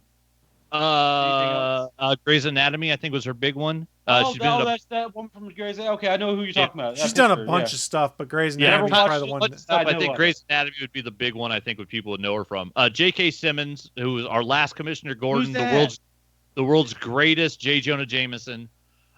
He's like the perfect pick for Omni-Man, as he's dropping like wisdom lines as the aged superhero, like teaching his son how to be a superhero. Like, I don't think they could have possibly got anybody better to play the dad. Fucking Stephen Young, like everybody's favorite Walking Dead, victim, he's killing it as Mark. Like, there's so many sequences where like he's playing it very young and very it's a kid that's immature, that's learning all this weird stuff, and but having to deal with like big things and big trauma. And Stephen Young's killing it. And then you got fucking Zazie Beetz playing the new version of Amber, which not a huge change. The character was white in the comics. They made her African American in the show. Not a huge difference, but the character's great in the show. I love how they updated her. I love the fact that she takes out the bully. Like, it was fucking hilarious. I'm also excited that Gillian Jacobs is doing Adam Eve. Yeah. Gillian Jacobs is Adam Eve. Fucking Walton Goggins is playing Cecil, he's going to be great because he'll be throughout the whole show. Which one's Cecil? The guy who runs the global defense system, the guy with the scar on his face. Yeah, he's got the scar on his face. That's Walter Goggins. That's Walter Goggins. He's great. Oh my god! I didn't have to rehear his voice. Yeah, oh my Kevin god. Richardson is the Maulers. Mark Hamill's Art Rosenbaum. Seth Rogen is Alan the Alien, so Seth Rogen's going to be in it. Carrie Payton is fucking Black Phantom. Zachary Quinto playing Robot is so fucking perfect. It's so creepily perfect because he's doing the no inflection, no intonation. It's just a robotic voice through a synthesizer. He's fucking nailing it. And honestly, I'm trying not to spoil anything, but knowing where that character goes over the next 144 issues of the comic, right, oh my god, Zachary Quinto is going to get to do some cool shit. just without spoilers. Yeah. Is he just a robot that somebody made? If there's spoilers that you can't bypass, just don't. I can't tell you anything about Robot without spoiling. So I was just curious. Like, is he just a fucking robot? Robot is an important character through the entire run of the show, and Zachary Quinto is going to get to have some fucking fun. Yes, he's going to be awesome. And we should point out real quick, Sandra Oh was also the Fang Chief in Raya. She was in She-Ra as a title character, and she has the series Killing Eve that just went into its 4th season that she's doing now. Yeah, that was the other huge one she did. Yeah. So I didn't want to be like, she's just the Grey's Anatomy lady, because she quit that in 2014, I think? Yeah, that was just the first one that pops in my head when I think of her. I think of Grey's Anatomy. It's still going, yeah. Yeah, so there's so many other characters, so much great shit in the cartoon, but when it all comes down to it, all we're really there for is Jason Mantzoukas as Rexplode. I'm so happy that they chose the greatest jackass voice talent to play the greatest jackass character in the history of comic books. It's literally when fucking Robert Kirkman was 10 years old and saw the character Gambit, he said, what if I made a character that threw stuff and it blew up? What would I call him? I'd call him Rexplode. And he made a character named Rexplode, who in the comic book is a utter and complete jackass. And they got the fucking Ralphie Baum himself to voice it. And he's fucking perfect. I laughed so hard at all the Rexplode lines. And he's a total dick. But yeah, the show is great. It's such a blast. It is ultra violent the way it's supposed to be. There are murders, there are deaths, there are civilians that get in the way and they get liquefied all the time. It's just like the comic book. No one in Invincible is safe. If you think The Walking Dead was bloody, you don't have a fucking clue because you haven't seen what Robert Kirkman can do with superheroes. We also forgot one of the other big actors they got, Mahershala Ali as Titan. Oh, yeah, that's right. Yeah, Mahershala is Titan. Yeah, because he's always in the very first open sequence. He'll come back. Alien dude? Yeah. No. He's the guy with the stone skin. He's the black dude. Invincible beats the skin off of. Yeah, when he like supers up, his skin turns into like concrete. The names I didn't really get. I do have a question. The cloning woman. Can she only have 2 other clones at a time? No, duplicate now. Yeah. But at a time. No, she can make tons. Because I've only seen 3. I'm looking. Rexplode. I'm looking through the voice cast here. There's people I haven't gotten to it yet, but I didn't know we're gonna like Clancy Brown does 3 episodes in here. Yeah, Nicole Byer has an episode on there, and she's hilarious. Sorry. We saw Clancy Brown's character. Damon Darkblood. He's the one investigating the murder that Chris hasn't seen yet. Oh, the demon dude. Yeah. He's like kind of their version of Hellboy. Yeah. Jeffrey Donovan from Burn Notice has a character and plays 2 episodes in there. It's incredible. Some of the talent they've got for this show. It's awesome. Yeah, it might be the most talented voice cast ever combined into one show. And for only 3 episodes in, it is utterly amazing. Like I said, I already watched all 3. I watched them Friday night, and I literally gave myself a headache because my new glasses are slightly smaller than my old ones. So I didn't put contacts in. I left the glasses on. I took me and the girlfriend got an Oculus Rift. I literally came home from work. I put the Oculus Rift on my head. I laid down in my bed and I watched all 3 episodes in the Amazon Prime theater because Netflix, you're fucking up. Your fucking virtual app sucks balls, Netflix, because you can't change the size of the screen. In Amazon Prime, you can go into the fucking theater, start your movie or your show, and then put the theater screen wherever you want it and change it to 3 different sizes. And literally, I laid in bed and watched a movie theater size screen, and I watched all 3 episodes of Invincible. It was the best shit ever. I'm now going to watch the rest of The Expanse on the Oculus because fuck sitting in front of my TV. I can lay down in bed and watch a movie theater size screen. It is awesome. And yeah, I've already rewatched Invincible. It's such a good show. Like anybody that wants, if you enjoy any type of cartoon ever, if you've ever enjoyed superheroes, watch this show because it's going to subvert all your expectations. And I honestly believe it's the best thing that Robert Kirkman ever wrote. It is better than The Walking Dead. The Walking Dead was fantastic. Episode 1's like a Walking Dead reunion when you go and look at the voice talent in there. You've got Stephen Yeun, you've got Chad L. Coleman, Michael Cudlitz, Harry Payton. Lenny James, Ross Marquand, Sneakwa Martin Green. Those are all folks from The Walking Dead that have voice roles in episode 1 of Invincible. Yeah, he got a ton of people from The Walking Dead. He's like, no, I want to work with these people again. These are people that Kirkman worked with when he was co-executive producing the show, and he loved them, and so he got them back on the show. But yeah, I mean, it kind of sucks that we're only going to get, 8 episodes for the first season, but the fact that, like I said, by the end of episode 1, you're getting a reveal that wasn't in the comics until issue 12. So I have a feeling what we're going to see by the end of episode 8 is going to be the equivalent almost of Compendium 1. Yeah, Wow. I think we're going to get a good chunk of it. This thing So, yeah, is like, wow. There's already people starting. pounds, There's already I people think? starting the hashtag renew Invincible for season 2, and I'm skipping ahead of that, and I just threw it up on my Twitter and said I'm all down for renewing it, but we want 6 seasons in a movie. Like fuck it, I want 6 seasons of Invincible and then a movie to finish it off. I want the Viltrumite War to take an entire year. Like they should do the whole thing up as big as possible because the show is awesome. Other than that, yeah, I played a little comic books. I read some I read some comics, did some other random stuff. But yeah, all I've really done, the majority of the big thing I did this week was watch Invincible, and I fucking loved it. What, Willie? Oh, I was just gonna say I'm gonna do this first. Yeah, I haven't done this yet with this thing. Everyone loves doing this. Yeah, smelled the new print. I haven't done that yet. None smells like a new book. God. New Yeah, print that smells and like new a game book. smells, man. They're all great. God damn. Hells That yeah, thing is hells like, yeah. I don't know how much that weighs. It's over 8 pounds at least. This thing is over You're 8 gonna pounds. enjoy it, Willie. You gonna start reading it today? Nice. Oh, and Maybe, Haru probably- says like Invincible dropped by 10 p.m. Oh yeah, that was the other thing. For people that don't know, the 3 episodes of Invincible was supposed to come out on Invincible Friday. They dropped them early on Thursday night. So like watched Chris it. told me about it in our Google Hangouts, like as I was at work. I was Sorry. like, well, I know what I'm doing when I get home from work. I was there too. Well, yeah, but I mean, Chris was the one who said, "Hey, Invincible's out. Like, you can go watch it now." I was like, "Oh I mean, I was shit!" already gonna, I'm sure it was supposed to come out just a couple hours earlier. I'm assuming because it was Couple supposed to come hours out later.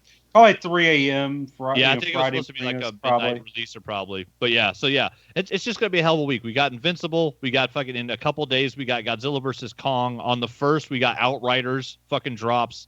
Like this week is fucking busy. And More I Falcon said- Winter Soldier. More Falcon Winter Soldier. Which yeah, shit. We got Isaiah Washington introduced in fucking the MCU. Like That the dude fact was that built.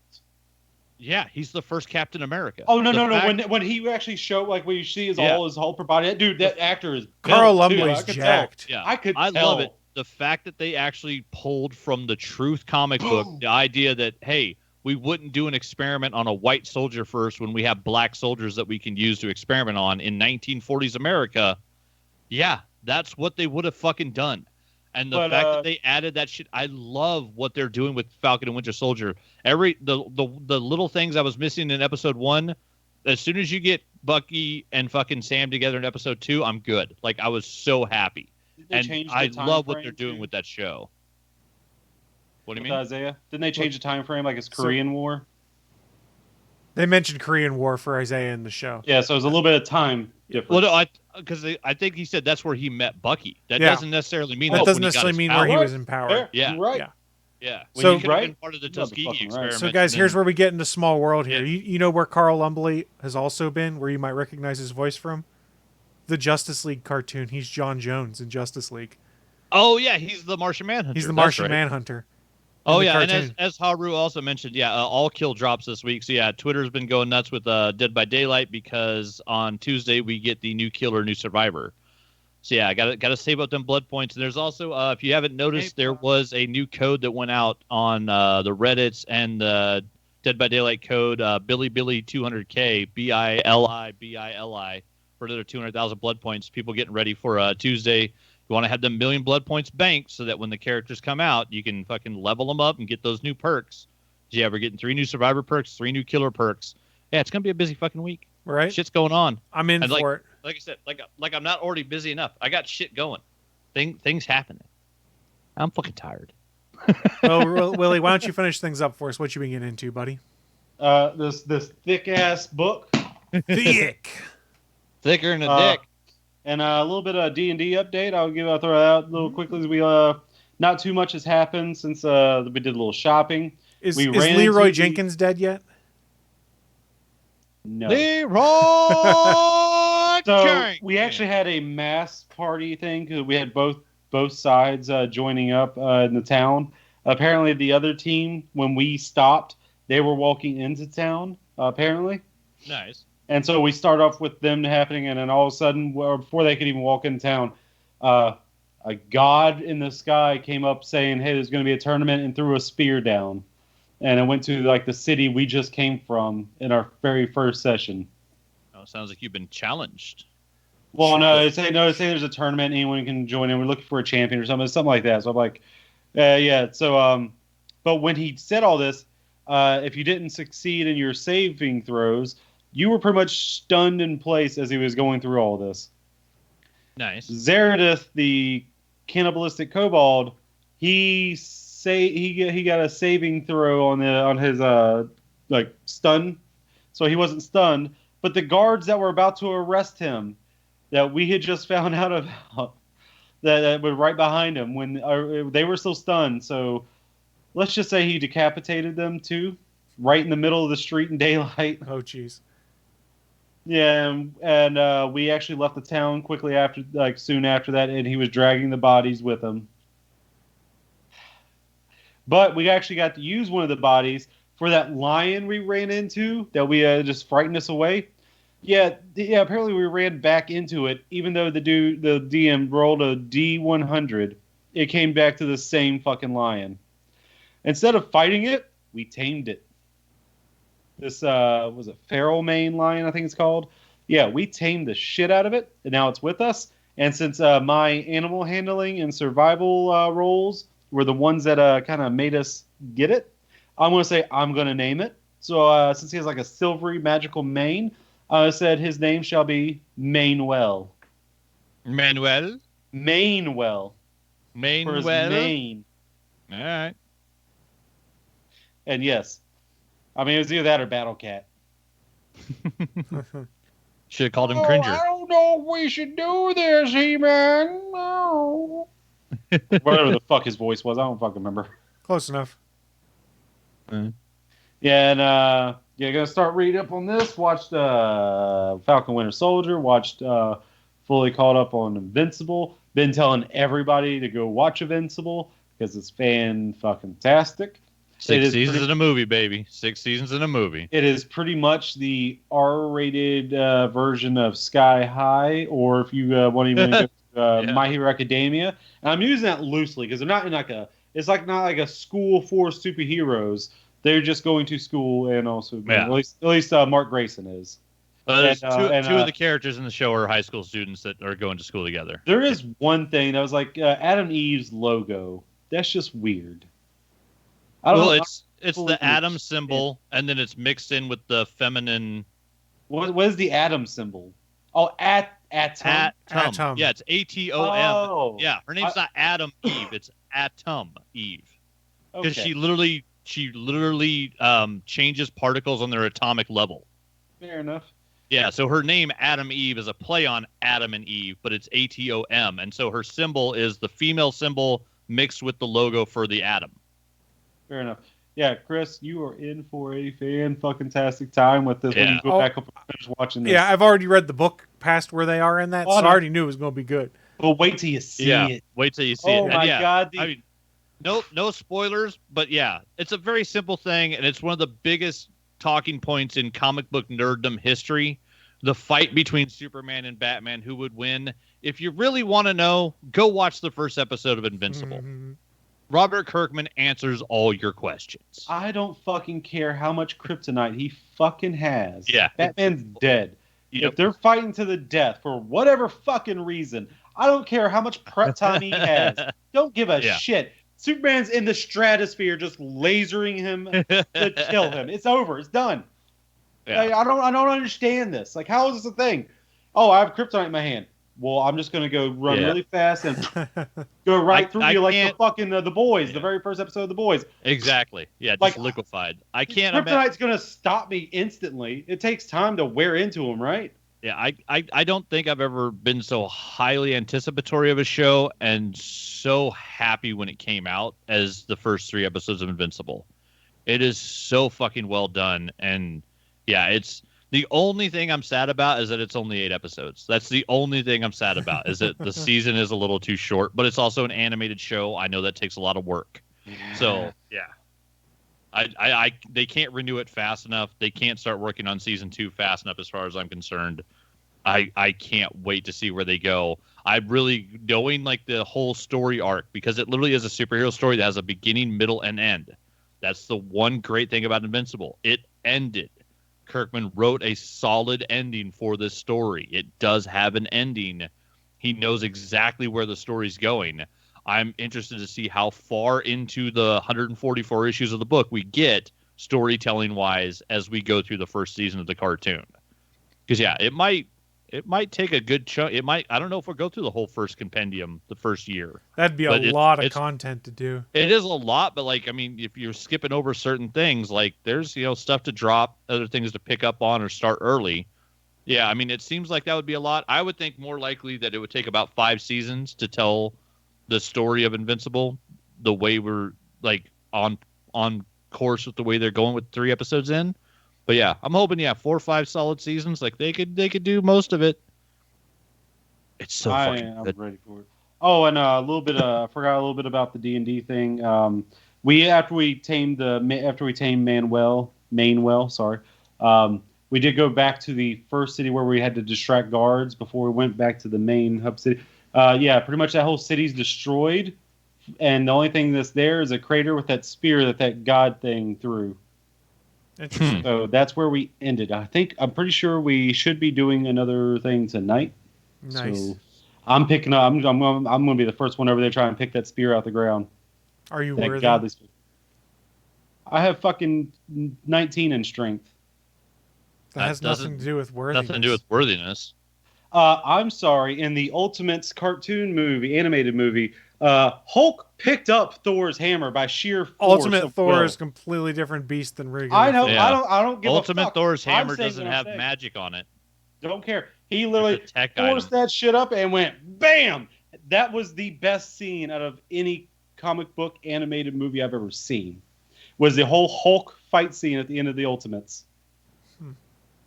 Yeah, that wasn't even the point of the whole fucking story. The aliens are coming. We killed Hulk. Just got loose, and we were going to lose, but the Hulk killed him. Oh fuck, awesome! Oh shit, Hulk's going crazy. We have to fight him now. That's the real story. That's where this is. Was the best. And then that's why the Ultimates 2 was the Ultimate Avengers 2. Is that what it is? Ultimate Avengers. Yeah, that's why the second one sucked, because they just had Banner in prison the whole time. Well, it's an adaptation of the Ultimate Comics. I know, but I fucking hate it. It was just made for a bad story, and I just didn't have a fun time watching it. I have it. It's over there. I got 1 and 2 over there. And apparently they made a third one, which was the next generation, the young, the kids. Yeah. With Young Avengers. Was it no, called they that? called it Avengers Next, I think it was. Or Something like that. Yeah. That was even, oh man, they just made it worse and worse. But that first one, the rest of it's all right, but the end, that the Avengers versus Hulk, that was why you need to see it. Yeah, that's fair. That was good stuff. Great stuff. Shut the fuck up. Before you go, I was gonna segue to you, Sweet Boy Pharaoh. What we got going? Well, I was gonna say before we shut things down, I did forget to mention one thing, which is rest in peace, Jessica Walter, who passed away this week. Mallory Archer from Archer. She was also Lucille Bluth in Arrested Development. For those that were not aware, she has a huge filmography when you go back and look. But she was most well known by a lot of folks for her comedic chops. Of late. Here's $10. Go see a Star Wars. Yeah. It's one banana, Michael. What could it cost?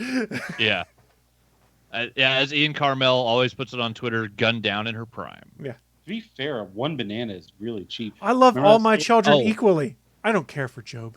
I don't care for Job.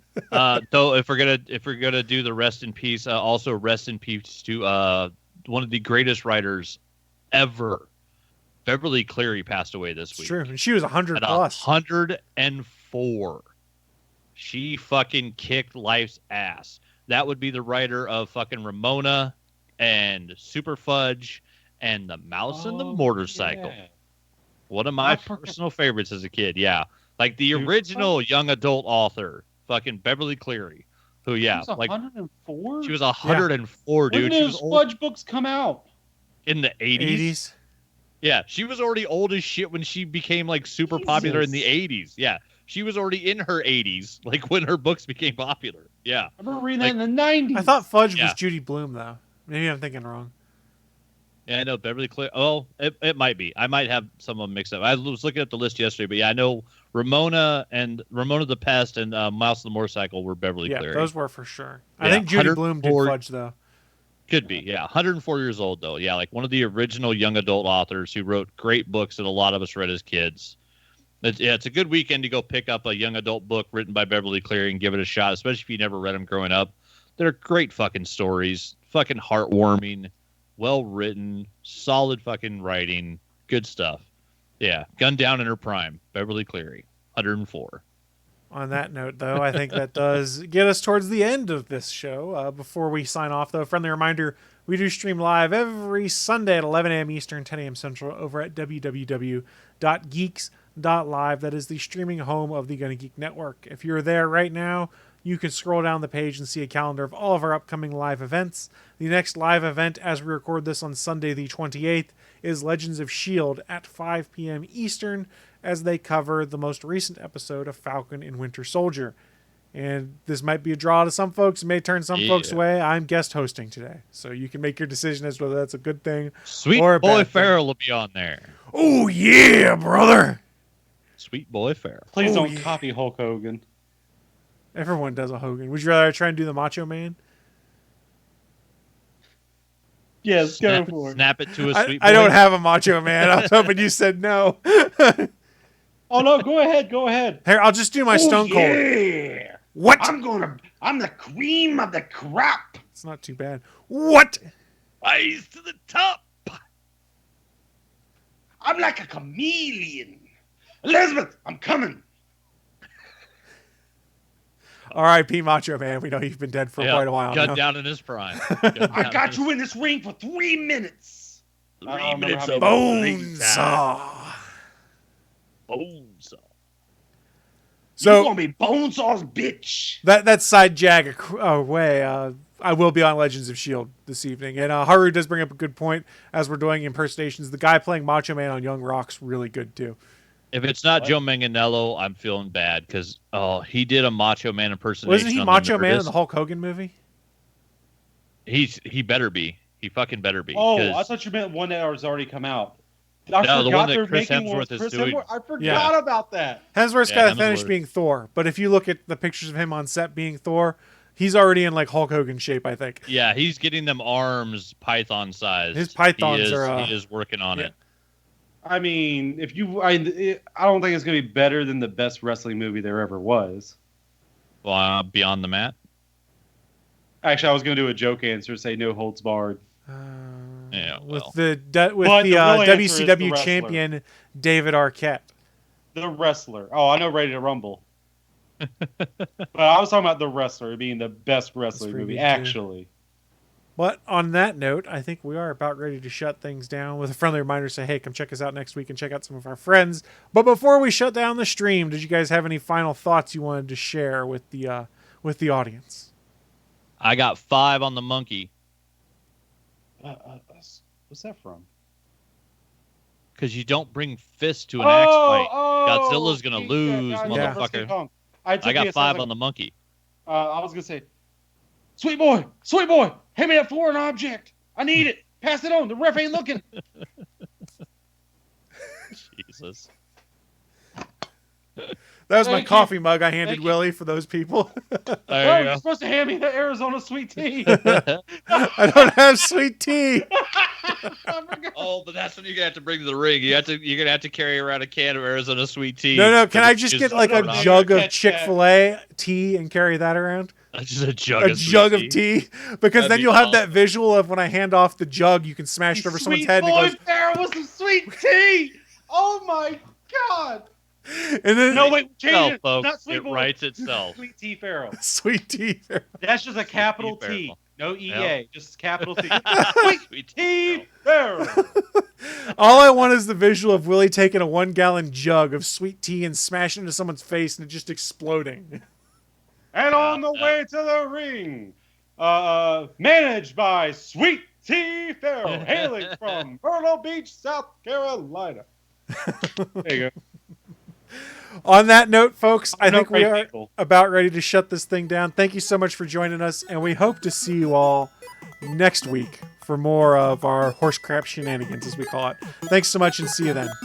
I don't say that. Bye. Thanks for listening to this brand new episode of the All Things Good and Nerdy podcast. Don't forget, we'll be back next Sunday live at 11 a.m. Eastern, 10 a.m. Central over at live.atgnpodcast.com, channel 3 of the Alpha Geek Radio app, and over at our network home at gonnageek.com/live. If you have any feedback for the show, please contact us atgnpodcast@gonnageek.com, on our hotline number at 304-806-ATGN, or even better, go to Twitter and send us a message at ATGN Podcast. The music you've heard in this show is produced by Kevin MacLeod and can be found at incompetech.com.